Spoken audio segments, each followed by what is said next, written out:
All right, picture this. It's a bright, absolutely beautiful Sunday morning. The air is crisp, the sun is shining, and standing right there in her backyard is Sarah. She's holding a leash, looking down at her incredibly energetic golden retriever puppy Max.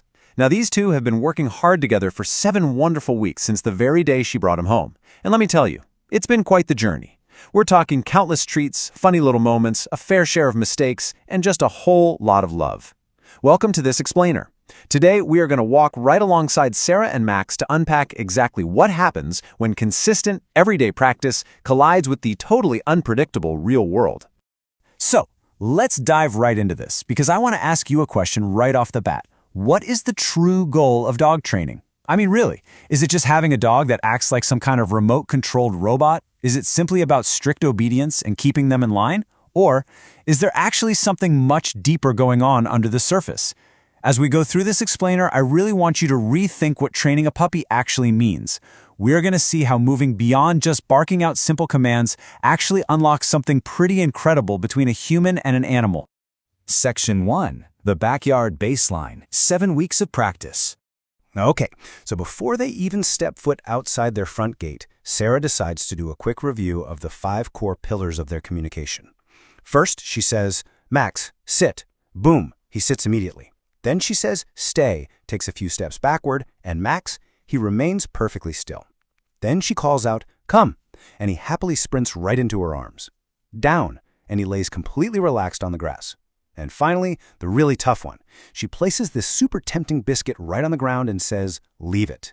Max stares at the treat, but totally ignores it. Perfect compliance. And of course, he's rewarded with treats and a ton of enthusiastic praise. He has officially mastered the baseline. Now, think about the stark contrast between these two environments for a second. On one hand, you have the backyard, right? It's safe, it's predictable, there are literally 0 distractions. It is the absolute perfect laboratory for learning. But then you have the real world, the park, and this is where the training actually matters. The park is this chaotic, ever-changing environment filled with running squirrels, loud kids, other dogs, and bouncing soccer balls. Transitioning from that safe little bubble into this wild public space is really the ultimate leap of faith for any pet owner. Section 2. Real-world distractions. The ultimate test. The moment Sarah and Max leave the quiet of their yard and step into the park, the whole vibe instantly changes. You've got birds chirping loudly overhead, children laughing over by the playground, families having picnics, and other dogs just playing happily everywhere.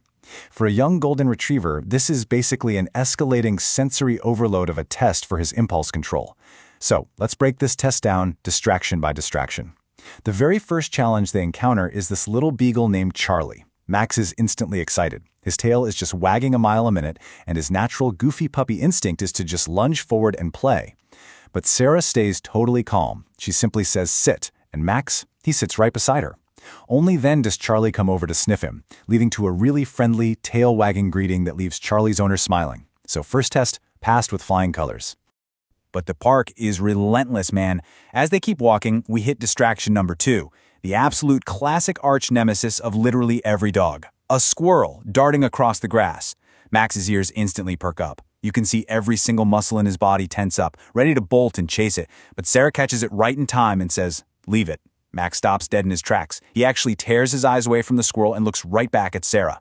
He gets a treat and some heavy praise. I mean, the impulse control we're seeing here is incredibly impressive. And the tension just keeps building, because right after the squirrel, we get distraction number 3. A group of kids playing soccer accidentally kicks a ball directly toward Max. It rolls right up to his paws. Now, we all know that to a puppy, a rolling ball is an open invitation to party. But instead of chasing it, Max just looks up at Sarah. She proudly gives him the stay command, and he holds his position totally calm beside her. It's honestly so impressive that a guy walking by actually stops in his tracks and says, "What an amazing dog." And then we get to the final major distraction of their walk. They run into a super playful Labrador named Bella. Now, Bella is hyped up. She's barking excitedly right at Max, and Max actually barks back once in return. The energy is really spiking here. But Sarah gently steps in with a brand new command. She just says, "Quiet." Instantly, Max relaxes. He completely drops that escalating energy. Which brings us to this really telling moment from Bella's owner. He laughs and says, "Man, I wish my dog listened like that." It's a reaction, we've all probably had when we see a perfectly behaved dog out in the wild. But the brilliance of Sarah's response kind of flips this whole idea on its head. She simply smiles and says, it just takes patience and practice. She reminds us that this level of focus, it isn't magic. It's not like she won the genetic lottery with this dog. It is the direct result of those 7 weeks of dedicated, repetitive baseline work we saw back in the yard. Section 3. Socializing with confidence, meeting the public. So after successfully navigating that absolute gauntlet of distractions, the pace of their walk naturally slows down a bit. Sarah and Max find a nice bench under a large tree to take a well-deserved break and just watch the families pass by. While they're resting there, an elderly woman approaches them. She comments on how beautiful Max is and asks if she can pet him. Sarah warmly agrees, but first she gives a command. Max, stay.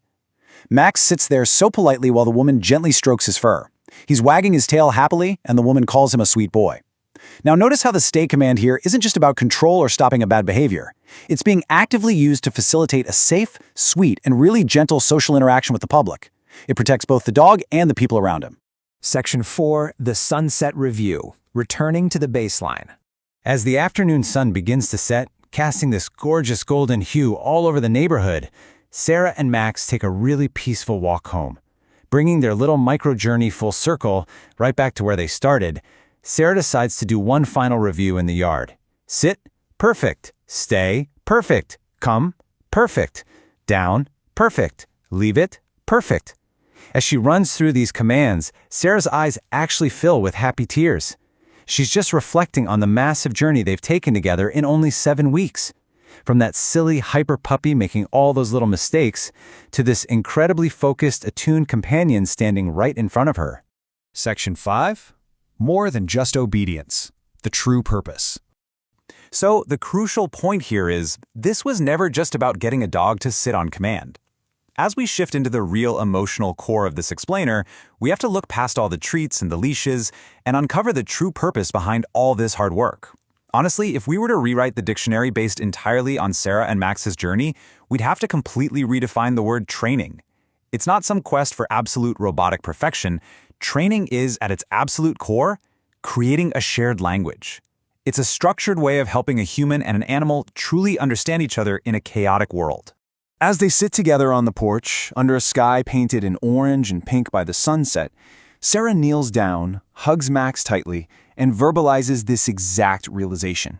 She whispers, "You know, buddy, training wasn't really about making you perfect. It was about helping us understand each other." Max just licks her face and wags his tail, resting his head peacefully right on her lap. It's a really profound shift in perspective. To summarize this beautiful journey, yes, Max learned the mechanics. He learned to sit, stay, come, down, and leave it. Those are the physical actions. But the most important takeaway here is that through the consistency of those commands, Max learned that no matter what happened out there, whether it was a startling noise, an aggressive dog, or a rolling ball, he could always look to Sarah. He learned he can absolutely, unwaveringly trust his best friend. The mechanics of obedience literally built a foundation of trust.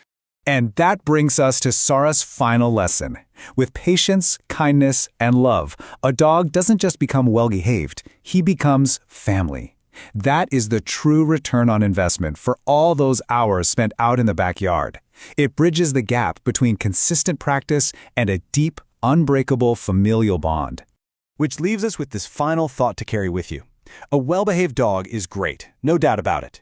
But a trusted best friend, that is truly priceless. Whether it's with a pet or, hey, even in how we communicate with the people in our own lives, consistent, patient communication builds unparalleled trust. So I leave you with this question. How are you building your golden bond today?